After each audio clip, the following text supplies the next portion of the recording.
Local গাড়ির যাতায়াত বন্ধ ছিল, যেহেতু সাভারে তারেক জিয়া আসছিল ওই উপলক্ষে আলিফ, কিরণমালা বা অন্যান্য গাড়ি বন্ধ ছিল। তো বাধ্য হয়ে সিএনজি নিয়ে আসা মিরপুর 1 নম্বর থেকে কাশিমপুর, যেখানে দুইজন মানুষ আসতে 150 থেকে সর্বোচ্চ 180-90 টাকা খরচ হতো। সেখানে নিচে সিএনজি পাওয়া যাচ্ছিল না।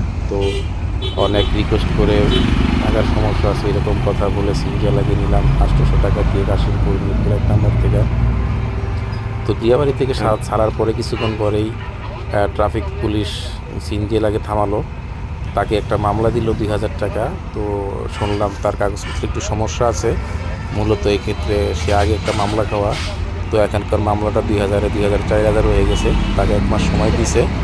তো এক্ষেত্রে যদি সে 1 মাসের ভিতরে সে যদি মামলাটা যদি রিমুভ না করে, টাকা পয়সা জমা দিয়ে যদি থানা থেকে মামলাটা ডিসমিস না করে, পরবর্তীতে তার মামলা আবার দ্বিগুণ হয়ে যাবে।